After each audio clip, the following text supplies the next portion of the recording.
Greetings! Welcome to Terra Prime Live! Darth Anonymous coming to you from Terra Prime headquarters. I am here with a panel of illustrious experts and fellow Saberites. We're going to be talking about when you want to build your own lightsabers, some tips on getting started, and kind of navigating the whole market and world out there. So, without further ado, let me introduce our panel. First off, we've got Jedi Jordan from Jedi Jordan Custom Sabers. How you doing there, Jordan? Doing well, sir. Glad to be here with all of you today. Very excited for this. Excellent, excellent, excellent. We've also got Rick from Goth 3D Designs, the chassis wizard, who's I'm sure lots of people out there know his work, and we'll be talking about that today. How you doing, Rick? I'm good, thank you, and thank you for inviting me. And I'm glad to be with all of you guys. It'll be fun. Oh yeah, no, great for you, great to have you. And then of course we have the illustrious head of Solo's Hold, Aaron. How's it going, Aaron? Oh no, did we lose him again? Uh-oh. We lost his audio again. Someone on mute, Aaron. No! Oh, jeez. Well, technical issues here again with Hangouts. We'll hopefully we'll get him back here at some point. Nope. Well, anyway, and hopefully we're expecting a couple of other people that might show up through here. Also joining us for the discussion is our apprentice, Celine. How's it going, Celine? It's going pretty well, Mr. Anonymous. How about you? Not bad, not bad. Actually, so as I was mentioning here before, we have a lot of, as I was mentioning to them, actually, I have to apologize for the complete lack of anything happening here. My computer has been completely dead this past week, and so now I'm just back getting everything settled. So it will take me some time to get caught up, to get the videos rolling out again, because I got to rebuild a whole lot of stuff. So anyway, thank you for that. Anyway, so back to the topic at hand. A lot of people contact me, contact us, or we're talking around with people, and they want to start getting into building the lightsabers, or just getting the lightsabers is one thing, and we've talked about that, places to get them. Today we're going to talk about places to get them, but either custom things that you can do it yourself or make it personalized and all of that kind of thing. So that's why we have the panel here. So like I said, we get a lot of questions about it. Where do you start? What's the first thing that we should that we should think about when thinking about starting to build your own sabers? So I don't know, does any Jordan, do you have any thoughts on where or advice on where people can start with this kind of thing? Yeah, definitely do your research. Decide, first of all, where you want to start. If you want to start, doing a stunt install, which we all know is just a basic LED, recharge battery, that kind of option, no sound. That's definitely a good place to start doing installs. That's where I started two and a half years ago on my own stuff. Definitely find a good source for empty sabers, or if you're good with the machinery, like a lathe or a mill, if you're in that kind of environment, has access to, you can play around and start designing your own exterior hilts. That's the big difference in what I am compared to like what Aaron is I've never called myself a smith, because I don't actually build the hilt. I just install the hilt. So I'm just an installer. I can do whatever you want on the inside, and I can take the existing hilt and make it look however you want on the outside. Sometimes I need help from third party when it comes to like machining stuff, because I don't have access to a lathe or a mill. But things like that. But doing your research to see where you want to start your project is definitely the way to go. I know Custom Saber Shop has a ton of information. There's forums out there that there's so many helpful people out there that are willing to not necessarily have the time to step-by-step walk you through it, but give you advice on where to find the things you need to self-teach.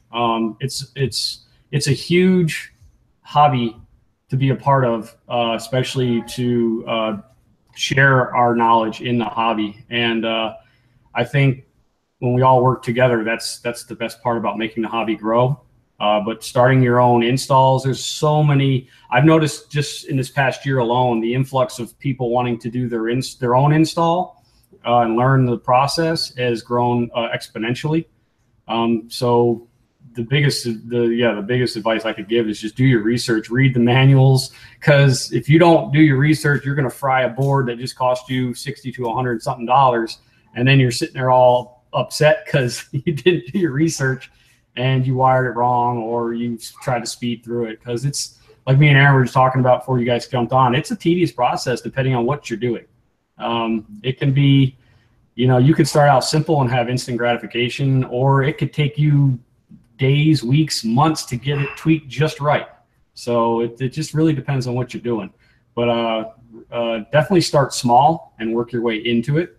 Don't jump on, like, for example, don't jump on a Crystal Focus 8 as your first install. Unless you're really feeling froggy.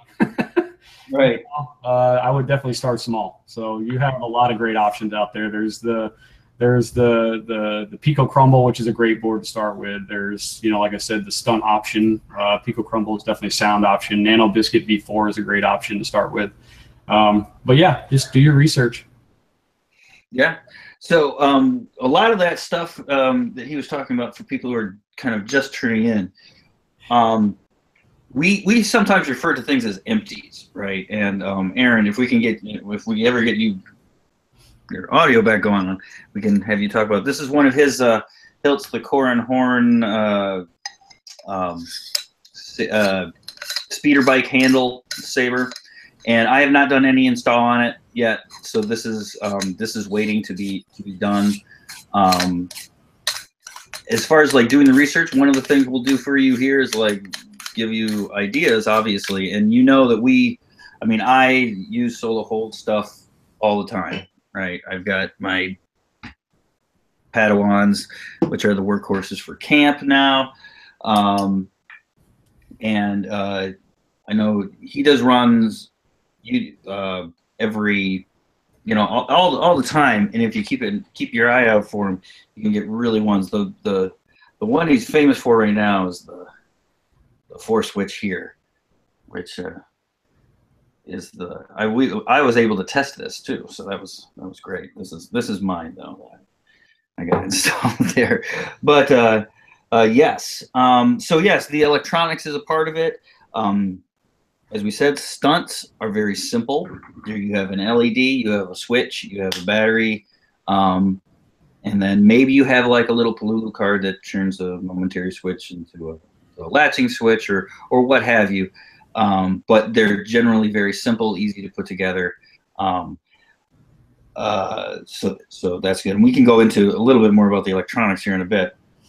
The other thing that is a big thing now, and which I really, really like, and when we first started this, 5 years ago, this was not a big deal, like in the thing, but is chassis, right? Holding all that stuff together inside that metal tube. And probably the expert on the chassis systems right now is good old Darth Ryu here, Rick. So this is the chassis for the Padawan, I believe. Yes. Yes, it is. Yes. Well, yeah. Just tell us a little about those. Well, I mean, when I started like a few years ago, I don't remember, like 2011 or something.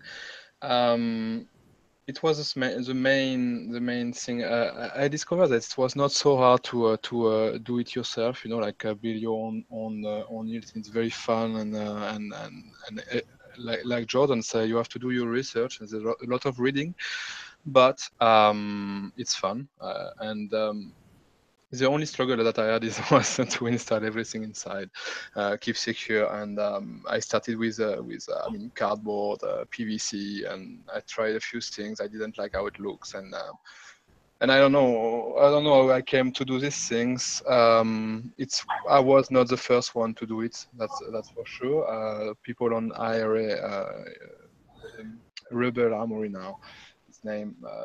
There was people doing it before. I saw it was interesting, and I actually began to do some 3D designs for something else. I was working with Ox Works at the time, Jano in Finland, and it was needing some accessories in 3D printed, so I was starting to design stuff, and then I mean slowly came to design chassis because there was a need for it. I mean, people were asking, and can you do this? Can you do that? Can you Can you do me a custom chassis? And I want to do a super nice reveal. Can you do this? Okay, so I had a lot of requests at the time, and I have more time than now. So I did a lot of custom requests, custom chassis for people, and then I created all these modules to. I mean, it's basically impossible to have a chassis for all the sabers that exist out there.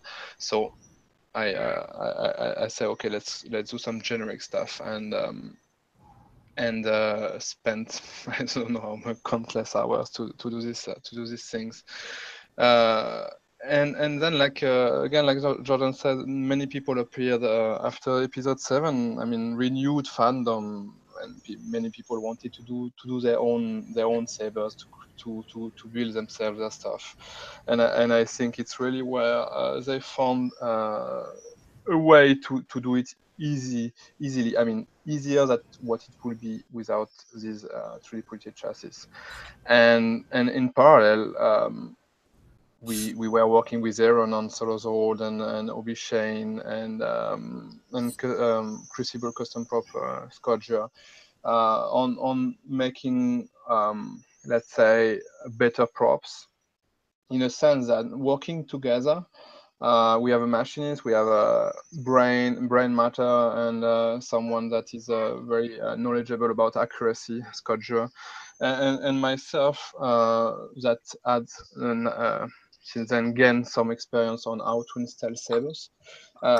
Collaborating together in the NerfworXlab group would create some nice saber, and especially, I mean, we already taking the install at the beginning, like Aaron does the design, and Obishan and I and Scodger participate to the design itself, to say, okay, we want to install it this way, we want to put the speakers and stuff like that, and this is where for the TFU2 and then the Solozord V2, Luke V2, sorry, it was designed on purpose to be easily, or as easy as it can get, to DIY. And since then we are continuing project after project, and I think that all these new MTLs that people can find and install makes it I don't know how to say, a very fun hobby, and you can find new heels. So most of them are more collectors and I don't know, stunt or let's say stuff to duel, but still, I mean, I know Aaron did some nice nice stunt like the Padawan, or the ones you were showing, the Maverick Coron Horn. These are pretty nice stuff, right? So that's about it. I mean, historically, that's why now there's so many chassis around, because I've been working 3 years making them, and we keep working with Aaron and the Ford to bring more stuff like this one. Like this is a Canon. So for now it's a prototype. So it's not even assembled. I'm working on it, but we are working on this stuff all together. And I run machine prototypes, send it to me. I will work on the install. It's even separate, like in the show, so it's pretty cool. And that's it. We keep busy and bring new stuff. Oops, this is not even installed yet. But, Yeah. voila. A bit. I Yeah. think I'm talking too much, right? Yeah. No. And since Aaron doesn't have audio, we'll kind of. Yeah, I have to talk for him. Huh? Yeah. Well, yeah. I have one too. Yeah. Right. Yeah. Well. Yeah. Yours works though, doesn't it? Yeah. It works. Yeah. Yeah. Yeah. That's the one I was using at Celebration. Yeah, exactly. That's Yeah. one I brought I use those. So that's the thing. There's a lot of, and we've talked about this before. The more accurate you get, a lot of times, the less combat worthy, durable they become. And so that's something we can talk about. I do know though, just as because we have you guys here, like the Solus Hold stuff is generally good for both. Yeah, because they are planned accordingly. I mean, the thing is that Aaron, what it does is for the beginning of the design, it's how can it be as strongest as it can get. Like, right. If you take the V2, it's a one piece between the emitter and the grenade station. And I mean, sorry about this thing. So this whole thing is one piece of aluminum, and it's pretty thick. So if you want to bang some people with it, you can. Yeah, I have an empty here so you can see, but yeah, that's an important thing. Is that a lot of times that's something that we have an issue with. So it's very thin, but I don't know if you can. So you can see there's just a tiny thing, and this is all just one piece. Whereas a lot of them like would screw off there into multiple pieces, and then you can't, and they break because they're not very strong. Okay, so yeah, so there's that bit. Why don't we check in with Sabine here? And I don't know, have you built any of your own stuff yet? I actually haven't built any of my own stuff yet, and realistically speaking, I should. That is kind of the next on my agenda, is to do my own. I mean, doing like the electronics and the soldering isn't kind of beyond my skill set. I've rewired both my Fender Stratocaster and my old Kirk Hammett replica from way back when. So I mean, I can do it. It's just a matter of I haven't gotten around to finding an MT and going through the process. But if I just kind of going back slightly in the conversation, I'm really glad that people like Rick are around, because like my first sound-equipped Saber, that's its chassis, is some electrical tape. Oh, right, it's yeah. like the old Ultra Saber's old school Obsidian there's rigging. nothing to be ashamed about, really. I mean, it's what it is, right? We all started there. Yes. But I mean, everything comes off with set screws, and this thing is probably not sparring worthy at all, because pokey and one hit'll shear the metal off. But well, I found that if you're gonna have claws, they better be made out of steel, because otherwise they're just gonna bend like spaghetti. Mm-hmm. But I know. I bought it because the Force Unleashed was huge at the time, and and then I realized, if I want to fight with this thing, I probably shouldn't have bought that hilt. But yeah, I suppose for where I'm at, I probably just look to some either. I'd actually thought about putting a soundboard in the Padawan, but I don't know. I'm not sure if I'm ready for tight quarters quite like that yet. But I will probably kind of go the recommended route, either a stunt install or something like the Nano Biscuit, and do a TCSS part Saber. yeah, well, one thing I got to say, and I'll put this in, because I'm a guy who's just taught myself how to do all of this stuff anyway myself. So the thing about the chassis is you can like solder stuff like totally out in the open, and then you put it into the chassis, and so you don't have to worry so much about all that stupid finagling around in there. So that's because when I put like 10 of these Padawans together 2 years ago when I got them for camp. And, you know, like the first couple, sure. You know, I think one had a short up against the body, so I like turned it on and it started to smoke. And but, you know, whatever. That'll happen. But yeah, after that, it just became real easy because it's like, and then you just throw it in there and slip her in. So that's that. If you're looking into it and you're kind of on the fence about, oh, should I get a chassis or not? Totally get a chassis. Just don't fool around with it otherwise. Okay, so now as I said, I kind of taught myself how to do a lot of this stuff. I'm still a real amateur at it, but I'm currently putting together a couple of sabers. I've got the KR Deep Groove Qui-Gon, which I'm trying to finish, and I know because I got a bum soundboard, so I had to get a new one. I haven't had time to go back and do that, but I know that when getting ready for it, there was a lot of stuff that I would get down and I'd get all ready, get all set to go, and then and then I forget, what it is. For an example, and I'm going to send this out to you guys too for things to remember to get. And I know, let me see if I can find a piece here. Is heat shrink. Be sure you have enough of this on hand, because it is so annoying when you run out or you don't have the right kind or whatever, and you go to do that.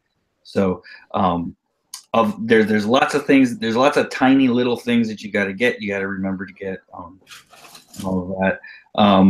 Anybody else have any advice in that area of stuff to remember to get, which is really easy to forget? Resistors. Oh yes. There are so many things. Like I mean, you have to you have, I think, your basic checklist, right? If you are doing this kind of install and you want to do more than one, I mean, you have to get wires, you have to get to the resistor, you have to get your LEDs, your batteries and stuff.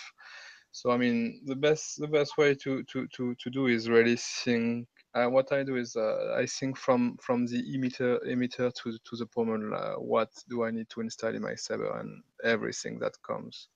And you make a list, and then you should not forget anything. But I mean, yes, even I can forget stuff, and I often run out of something. And for us French, it's a bit difficult because many things have to come from the US. So if I forgot anything, then it takes 2 to 3 weeks to get it, which is really annoying. Right, and that might be a function of why, like I forget it so much, because I can just pop out and grab some, or, whatever. So that's like Rick was saying, make your list, because even like I install 6 days a week, and then Saturday I'll crank out multiple installs, and I'll like just for this example, this past week I ran into another lump of Kylo Ren's. It's just the way it happens on my list, and went to sit down to do pretty standard Prism Kylo Ren install, and whoops, absolutely no red LEDs.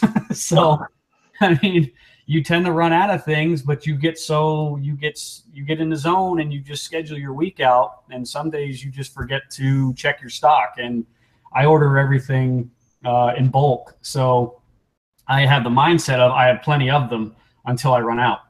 And then when I run out, I have to lately I've been going straight to the custom Saber shop, just because I can get my product within 3 days.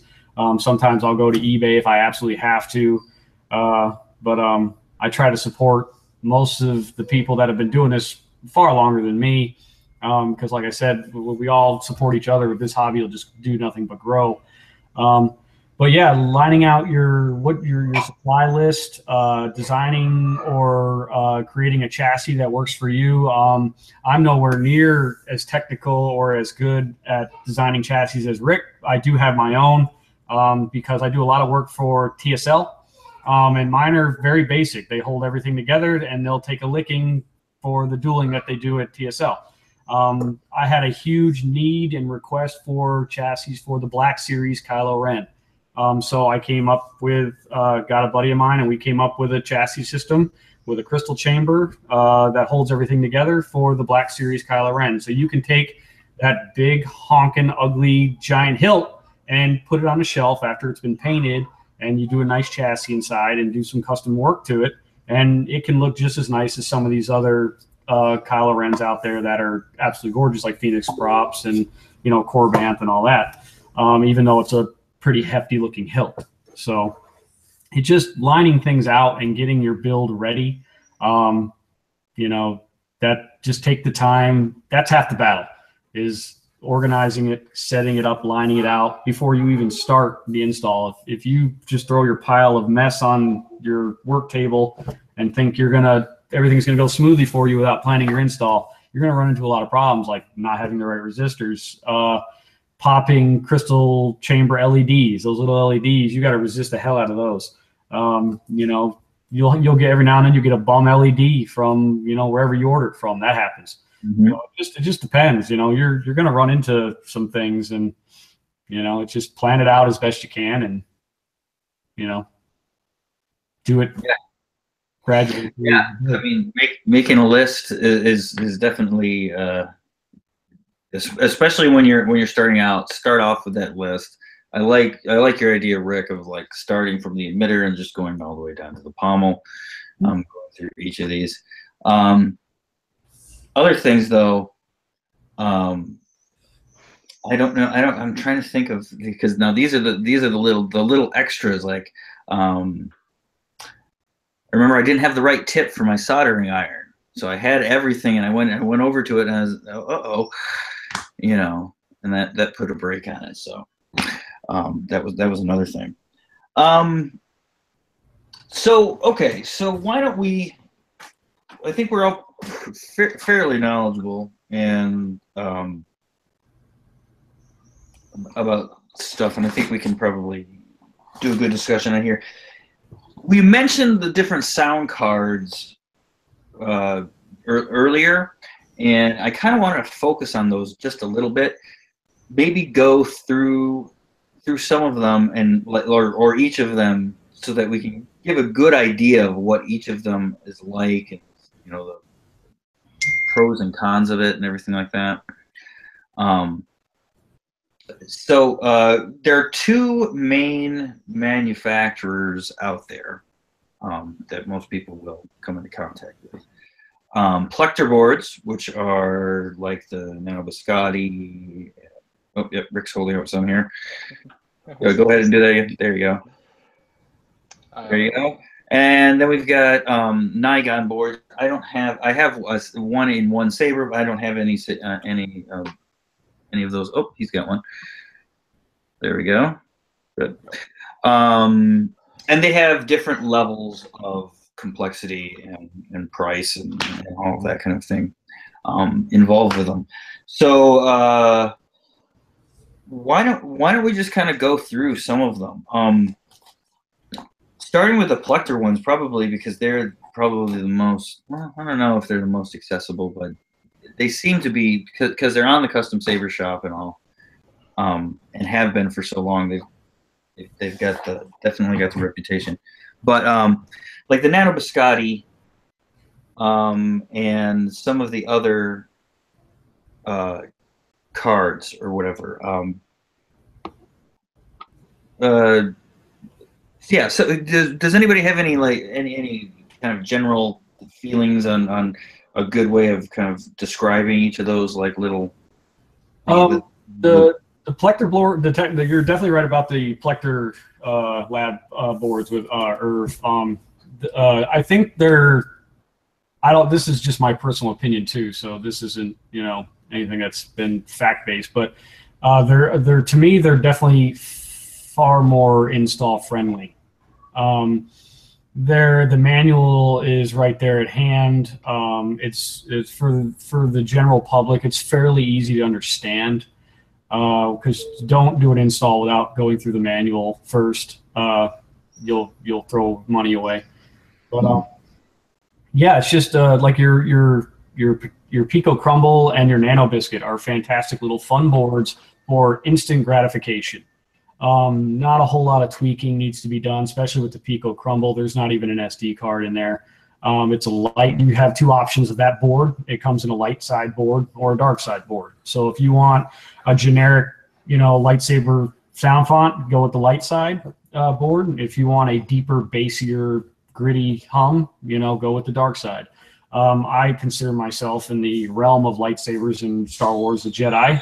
But I prefer the deeper, bassier, sithy hums because they bring more character to me, to the saber.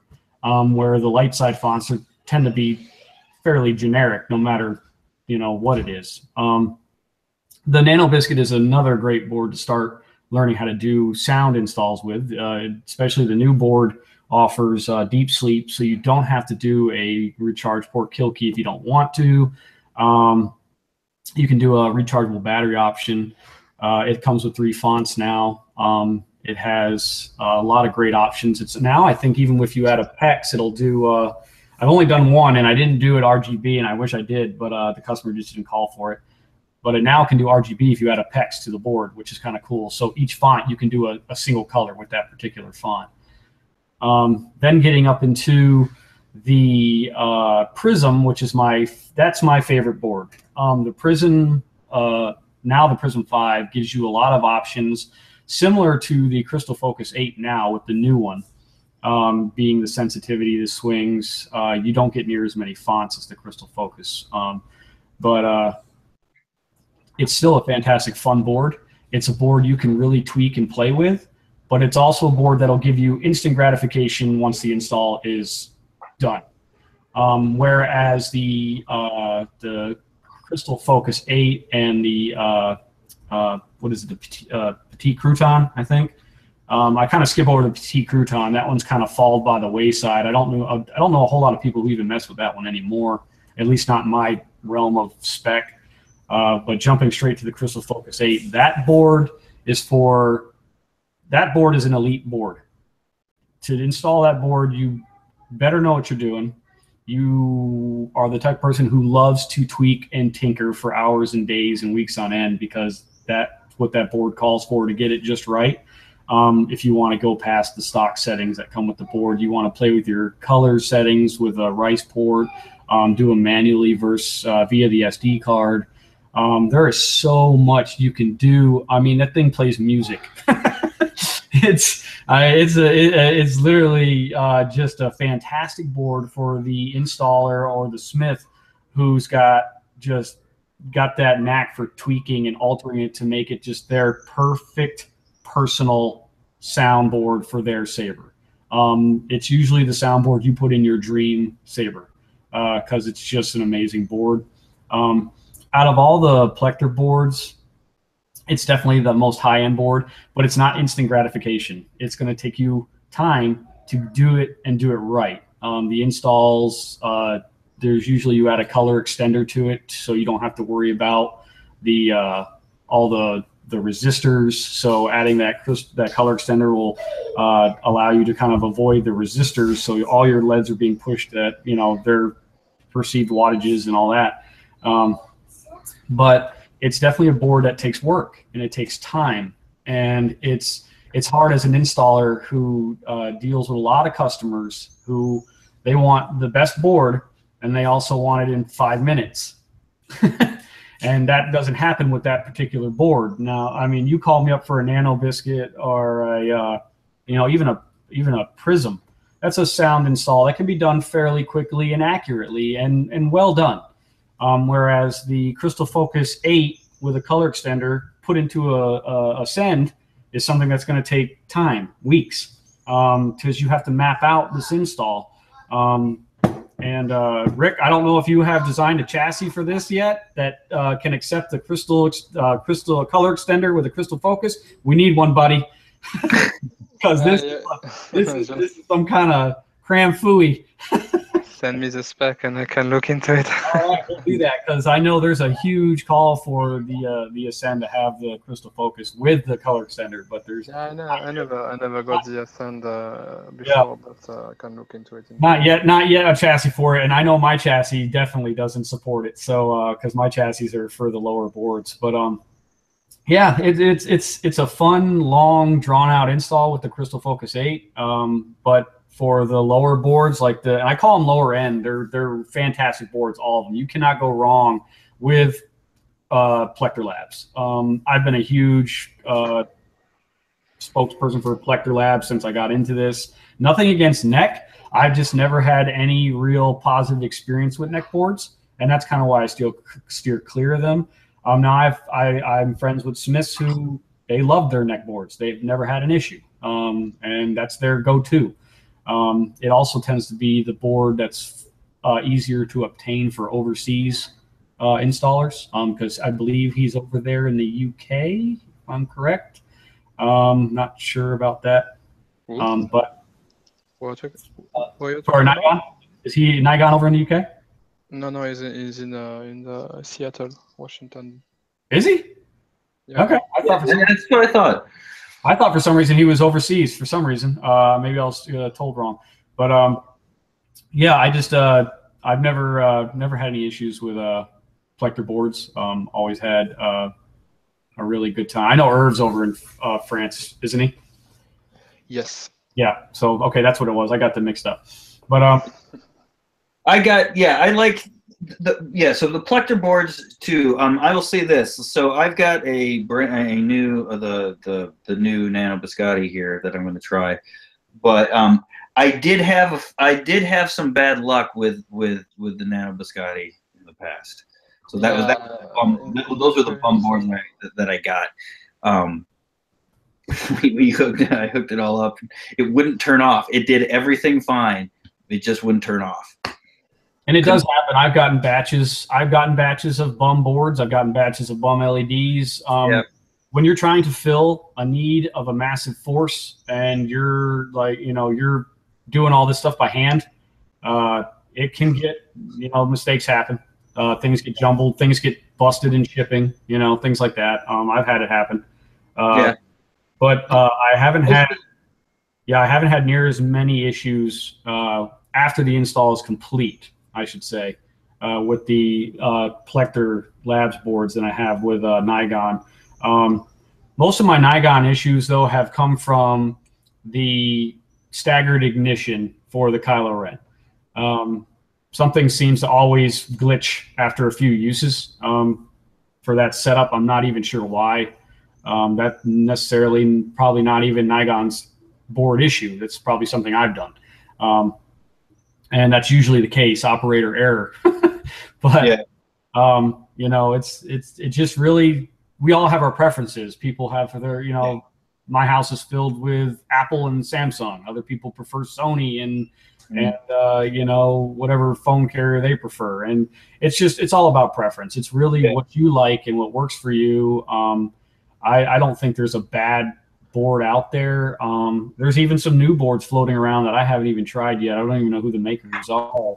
I know there's some coming over from China and they're trying to get into the market, and I haven't messed with any of those. I'm not sure I'm going to, just because I do like my my Plector boards. But it really just is all down to preference. And if you're just starting out, definitely start out with a simpler install like a Pico Crumble or a Nano Biscuit. If you have been doing it a while and you're ready to just make your Dream Saber, go with a Petit Crouton or a Crystal Focus 8. That's kind of the way I direct you.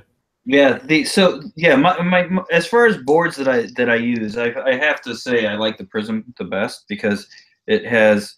I don't like when the boards start loading the features on there to where I don't even know all what I got. I think the thing is that when Do we everybody lose them? talk about high-end soundboards like the i2 or the Crystal Focus, you say, okay, I want the top of the line, and I want this one because it's the best. People say it's the best. What people may not realize is that there is so many features in them that they will never use, that maybe it's not really worth it. I often on my own collection go for prism or nano biscotti, because I just need a saber that lights up with a good sound. Do the basic stuff like flash and clash, or maybe changing color using the prism, and that's it. I don't need to play music during swinging the saber, or that kind of stuff. Or I mean, I don't also need to have so many sounds, so many different fonts that I don't even have time to set up. So Yeah. point is that, I mean, when I install a Crystal Focus, I have one in my solo Sword V2, because I mean, we made it together and I wanted to have the top of the line. Well, this saber is still not set up. It's still there with the basic font because I never had the time to do it. So all this to say, I think it's not only starting small, it's also understanding what you want to do with your sabers. So if you want to show off and show everything what technology can do, then okay, you have the Crystal Focus, you have the i2. I prefer the Crystal Focus as well, and Plector in general, but it's only my taste. Anyway, you have those things. Now, if you want to play, seriously, the Nano Biscuit is super nice because he has the D-Sleep, and you don't need to turn it off all the time. And now with the new version, then you have some color changing stuff. So I think it's quite a good compromise. And my favorite of been a while is the Prism as well. It's very easy to use. So, and it does the job. And but for example, if I take on the Prism, the blaster block, I never use it, for example, because No, I mean, it's like, okay, it's nice, but no. It's funny with customers, they request it. They're like, I want a board that has flash on clash. Okay, so now we're talking Nano Biscuit. Then I want a board with blaster bolt and lockup, and that's great. It's a really cool effect. But you will never use it. Now on the other hand, I do take that back a little bit. If you are into serious choreography, yes, they tend to put those effects into their choreography. But if you are dueling with Terra Prime or TSL, as far as I know, at least with TSL, we're not hitting those buttons while we're dueling. We're focusing on our points and all that. And then so there's a lot of extra options. Even with my videos I put out when I'm done for a customer and I'm showing, basically the video is to show the customer how their saber works when they get it. That's kind of why I do those YouTube videos. But if you see me with a Crystal Focus 8 customer, you just watch my body language in the video. I cannot stand doing those Crystal Focus videos because you'll be there for an hour trying to filter through all the fonts, all the color changing, all the effects. So what I normally do in my Crystal Focus videos is I run through the font cycle. Okay, here's a font, here's a font, here's a font, here's a font. And then I'll pick a font and I'll say, here, it changes colors, won't, and go through the colors. I don't take the time. Now, who does do a really good job in his videos of going through the Crystal Focus is Jordan Eugene. Does a fantastic job of going through and cycling through every aspect of that Crystal Focus 8 on his videos. But as you can see, that takes up a good hour of his time to do that too. So for the most part, if you're ordering through one of us installers Crystal Focus board, you kind of know what you're getting. You've done your research. You want the best of the best. And so having to go through all the motions is kind of, you don't have to do that. Whereas the Nano Biscuit or the Prism, you can go through all the motions fairly quickly. And like I said, it's instant gratification. That's the way. With the Prism and stuff like that, this is the thing. I think this is what Rick was talking about. And I'm totally on board with this. Is that the features sound great when they're being sold to you. It does this, it does this, it does this. But like, what are you going to use? So even in my Force Witch, which is by far the most expensive, valuable piece of my collection, right? I've got a prism in it. Mm-hmm. I didn't mess around with anything else, and quite frankly, I only use the Ventress. You served your purpose. Because that's the only. Why would you use any other font for this, right? But still, they are robust boards. I'll give a little plug for them here because this is the Saber I end up kind of using a lot in just everything, right? My Saber Z, and it's got a prism in it, and I've had it for 3-4 years now, with 0 issues in it whatsoever. Every now and then I knock the SD card out of there, but whatever. That's my fault. So yeah, the prisms are really good.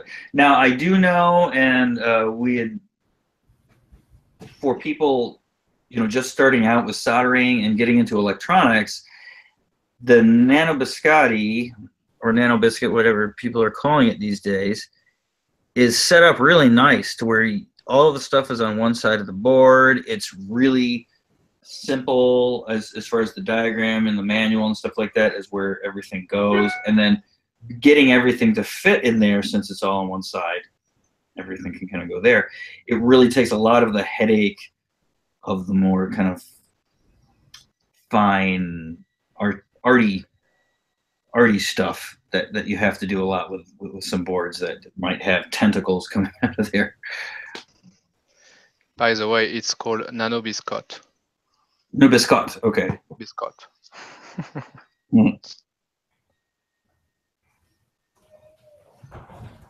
Okay. So, oh, Jordan's gone.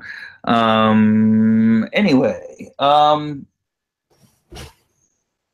here.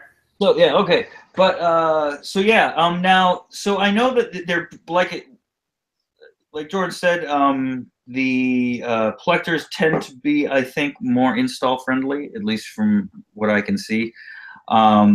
Unfortunately, Darth Alice is not here. He does a lot with the Nigon stuff. He wasn't able to make it today. And I don't know where Cal is. He was supposed to be here today as well. But, okay, we've got time zones and stuff. We do have a question here. Has anyone ever tried to use flywheels for immersion in the hilt? It sounds like he's talking about like moving parts or something like that. And I've heard of people trying to use rumble packs. I don't know. I've never heard of the flywheel thing. I don't know if Rick's ever encountered anything like that. But I don't even know what it is. So yeah, that's exactly what I was thinking too. I was just trying to play it off, Rick. Shush. Right. No, but no, I've definitely heard of the. I've definitely heard of the rumble pack. People trying to use them with very little success because it's a motor in there and you're using a battery that fits inside of a very tight metal tube, so you're not going to get very much runtime. And usually the rumble pack's going to vibrate all your pieces out of the hilt. Right. So, why would you even want that? Because if you read some of the books, the way the saber feels in your hand, there is supposedly some form of vibration from the crystal, the power, the focusing, whatever. And they want to take the fantasy and turn it into more realistic concept. The problem is putting a rumble pack inside of a metal tube with nothing for it to vibrate, without the vibration to be released. All that reverberation is running through your chassis, your board, all the wiring, the speaker, the recharge port. There's so many technical pieces in an install. These rumble packs, they were cool for like a week, I think, and then they kind of fell to the wayside because people realized, oh, this thing is actually destroying my install via vibration. It's just not meant to take it. So the materials that Shapeways uses for their chassis, for a lot of Rick chassis that I use on like KR Sabers, household Sabers, the material is far better for absorbing impact. It's a softer, it's durable. I'm not taking away from the durable, it's just a softer, where what I use, because I have 3 3D printers right behind me, is ABS, which is great for holding everything together. It does take impact well, but it's very hard. So it's not as absorbent. So it's this, like my chassis are strictly for basic interior of a Saber, where there isn't any step downs like let's say the Roman's Inception, the KR Hero, the MK1, you know, where this chassis has to make different steps throughout the inside of the hilt. Mine is simple, slide in, slide out. So it's easy to pad it if you need to, things like that. Where the plastic Shapeways uses, it's definitely by itself is very absorbent, which is kind of nice. So yeah. No, they this type of stuff does seem to be good for all of that. I know that. Let's see. So other than that, I don't know. Celine, do you have any questions, comments, or anything like that on this topic before we start? I think one comment I would definitely make is I was actually I can't remember if it was KR or or maybe it was Jedi Quartermaster, but I noticed more and more kits starting to show up. So kits of either like some of the more prominent characters, like more Graflex kits showing up, Darth Maul kits, and also some variants of even these Smith's own designs, you know, like buying a kit rather than necessarily having to order the hilt with everything installed, so somebody has the opportunity to get all those pieces in one package and they can learn how to build it themselves, so they don't have to worry about, oh, did I get enough wire, did I get the right LED, did I get the right resistor. Everything's there and ready for them, so they can start and not have to worry about as was discussed earlier, forgetting something, and they have that opportunity to putter, and because everything's there, they can start to upgrade as kind of their skill level and talents evolve. So they can start with a stunt and then eventually add sound, and everything's kind of there, which was, I just thought was a really nice touch. But, I did that with Solus Hold with the Padawans, and so they basically came with the button, the buttons, the wires, the resistors, everything that you needed, the LEDs and the heat sink and all that, and that was so that's kind of how I got started in the whole thing. But yeah, this is something that I gave a lot of thought lately, like because it's true that many people that starting and willing to make the step forward to say, okay, I will install my own. It's true that gathering, understanding, and looking at everything, not forgetting anything, is quite complicated. Because you will get your empty hilt from whatever Heron, Saber, sometimes the switches come with oil, sometimes not. Then you can get a few of these electronic parts. For example, so you will get your battery, your recharge port and stuff, but you don't get the LED from there. So you have to get the LED from somewhere else. And anyway, there is, I think, except for the few now that try to make kits ready, install ready, I don't think that there is one single source that has everything you need to build a Saber. In Europe, definitely not. For example, if you need batteries, KR doesn't have batteries yet. He has a LED, he has the switches, he has many things, but no batteries. In the US, TCSS has a lot of things. I'm not sure that you can find everything yet. I'm not sure, but it's sometimes that I have to buy something else somewhere else, and then if you go for the chassis, then you have to go on Shapeways, right? To find the chassis there, and then for example on our shop, Ghost Designs, and the chassis come shipped by Shapeways, but you still have to buy these little rods that can help you install it, or more gribblies like accent LEDs and stuff like that. So there is so many things, or even I mean, you can also buy some mesh like to add some accent to your heels. I mean, so it's very difficult to have one ready to install kit when you have so many customization possible. Meaning that when I was thinking, should Ghost Design start making, let's say, install ready sabers with everything in it, everything ready, the chassis, the board, the batteries, everything that you need to learn, basically. And then you come across the thing that okay, what's on board? What are we limiting to one sunboard? Well, I mean, there's so many components, and then we are not.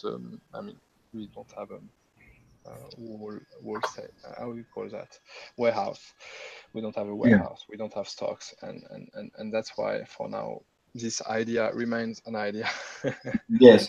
Well, I will say this: the kits that we put together were kits. I mean, they're stunt sabers. All it was here's some switches, here's this, here's the chassis and the batteries.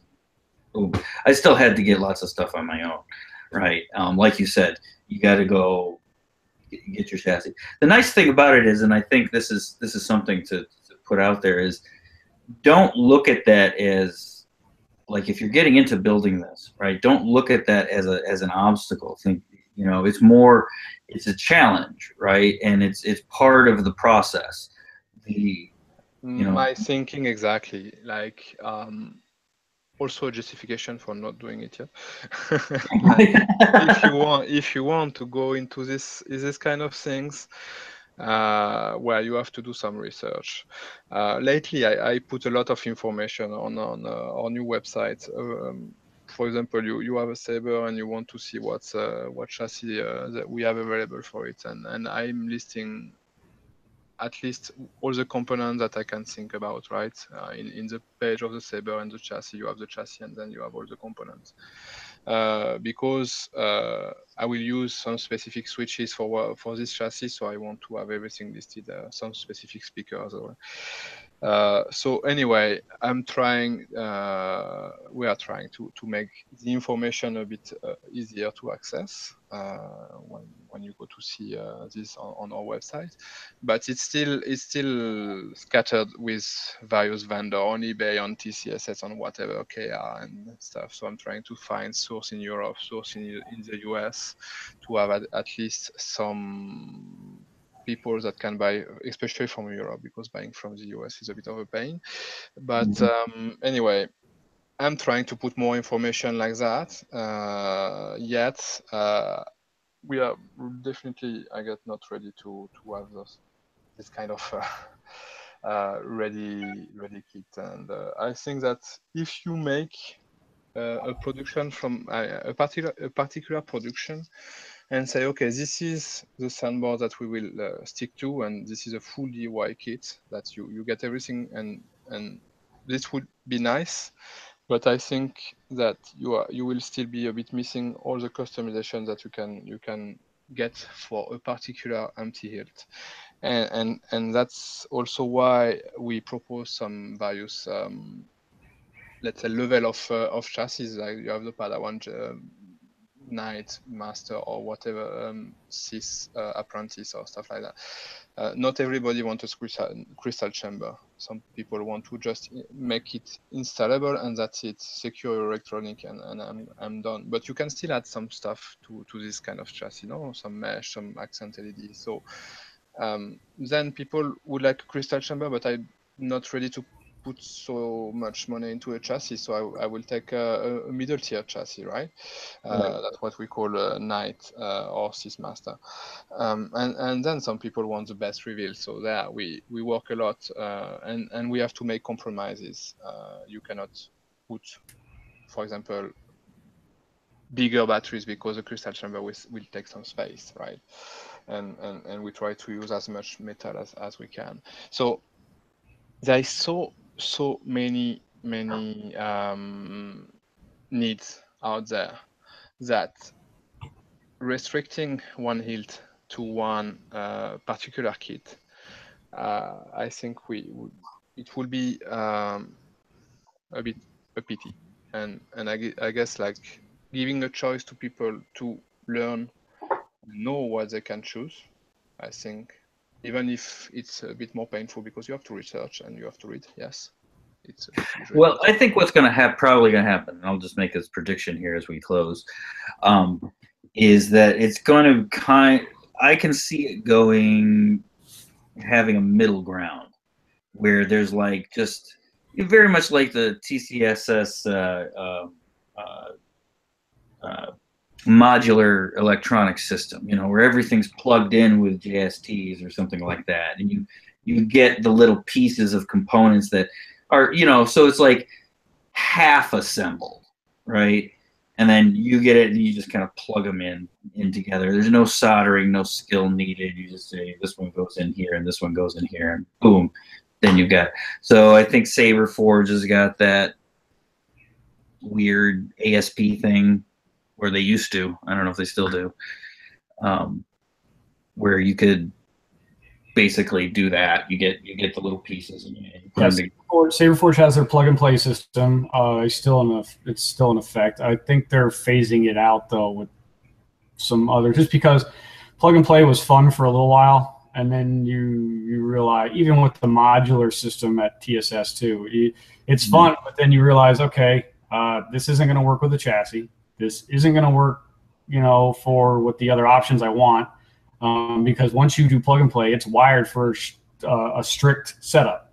You can't play with it unless you cut off all the clips and go to wiring things up the way we do as installers. And it takes a lot of space as well. A lot of space. Yes, exactly. You lose a ton of space, and you lose a lot of creativity with them.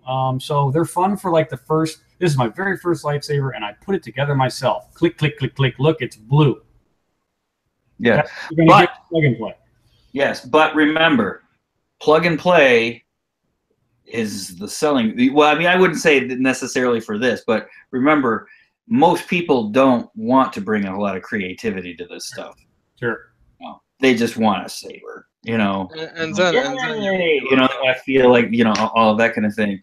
And then you have vendor for that. Huh? You can buy Vaderswald or Saberforge or whatever. They're already installed. They have not. Exactly. They have basic chassis, basic stuff inside, crystal shard or whatever soundboard, and you get your Saber ready. It depends what you look for. If you look for having something already, I would still prefer.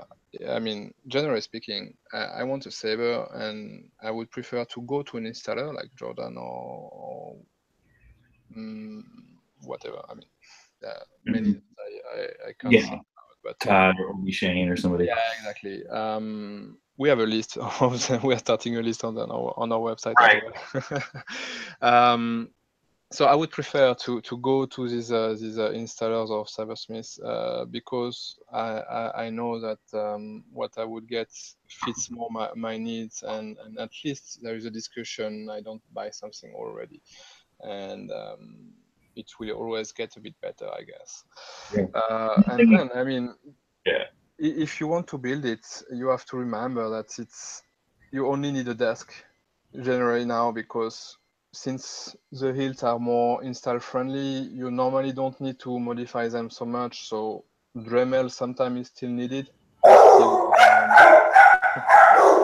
advised to have the Dremel on your desk, but as I said, you just need a solder iron and a Dremel basically now if you want to start in this kind of and things.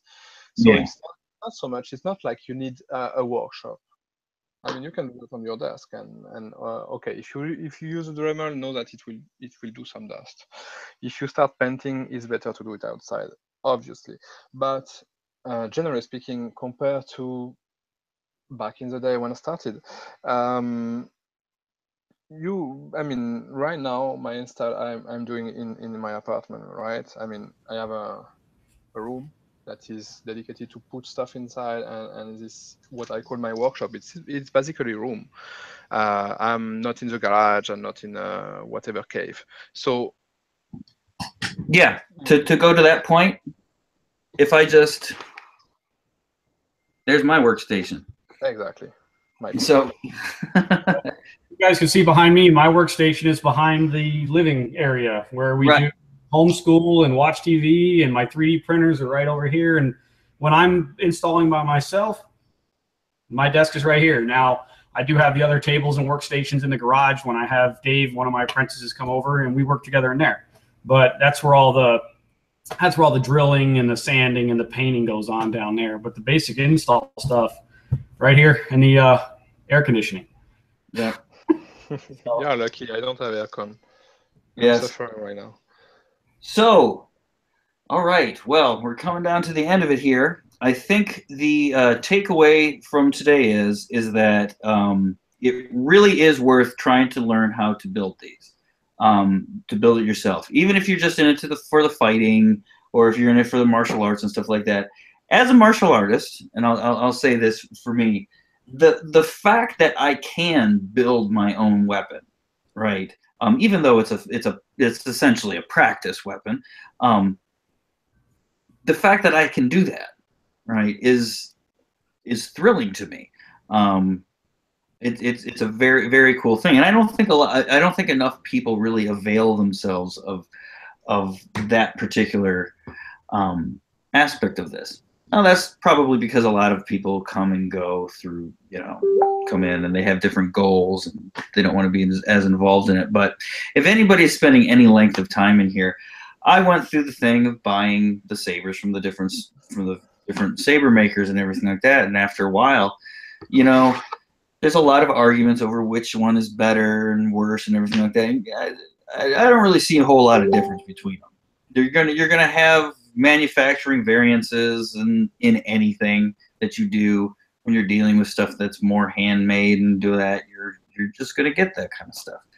When you do it yourself, not only do you take responsibility for that yourself, but if something goes wrong, you now have the skills to go in there and fix it and do it yourself.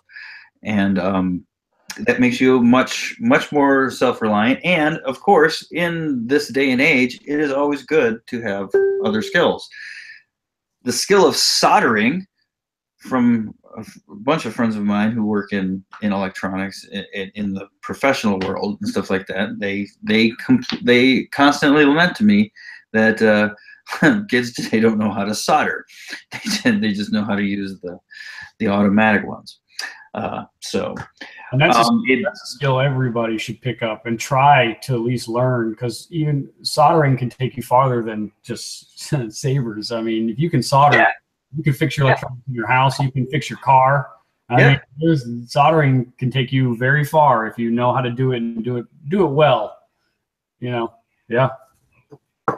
It might still be one of those extra credit programs in like high school that is worth a lot of high school credits. It was worth like 10 for me. Yeah, and it's funny because the thing about soldering, don't be afraid of soldering. It's essentially like gluing, right? You're just using different materials and using a hot thing. So think of it as hot gluing with metal. It's not so difficult as it sounds, or as it looks, or whatever you may think about it. And you can always practice on I mean, take some junk. There is a lot of electronic junks everywhere. Take something there and try to solder stuff and train, and you will see that it's not so difficult. Yeah, I got a little flashlight right here. It's probably got a little card in there. You can take something like that apart, find the card, unsolder it, solder it back together. you know, whatever, flashlights, all kinds of stupid little electronics. They make little kits at hobby stores for it as well. I know my son did a Christmas tree last year. It was literally a board shaped like a Christmas tree, and he soldered the LEDs to it with the right resistors, followed down the form that told you how to do it and what to do. And at the end of the day, his Christmas tree lit up in different sequences and did almost exactly what a soundboard would do without the sound. So Right. they make these kits that are very easy to follow for practice templates too. So yeah, there's so much resource out there to find how to, you know, solder and learn how to learn the skill for sure. Yep. So that's what it is. Don't be intimidated by it. If you're really into this stuff, if you've been in the Saber community for a while and you're really into and you like this stuff, you really owe it to yourself to give it a shot. You know, whatever other people's opinions of that, a weapon that you make, that you have, it has a special meaning for you, whether you know it or not. Don't be afraid to fail. That's right. it. Oh well, that's the other thing too. If you've been around that's a TPLA good point. for us, if you've been around TPLA at all, you know one of my major philosophies is that you learn more from failure than you do success. You always invest in loss. You always treat your failures with more seriousness than you do your success. You'll learn more from your failure than you will from your successes. I mean, it's just how the world works. In most things anyway. I mean, just don't be afraid to fail. You're going to mess up. Even I've made silly mistakes, and I've been doing this for going on 3 years, but you know, you're going to fail. You're going to make mistakes. You're going to have to start over, but don't let that stop you from, you know, and like you were saying, don't let other people's opinions of your failure change your ability to succeed and strive to move forward. Yeah. You know, if we all lived off of other people's opinions, we'd never get anywhere. So That's a generous statement, I think, applicable for everything. Yeah. Absolutely. All right. Well, we've gone a little bit over here, but great talk. I'm sorry Eric couldn't get involved more. He commented there so that he was sorry that he had to leave. We were having technical difficulties there. Thank you to Jordan and Rick, and of course Celine for joining us here today. Thank you for having me.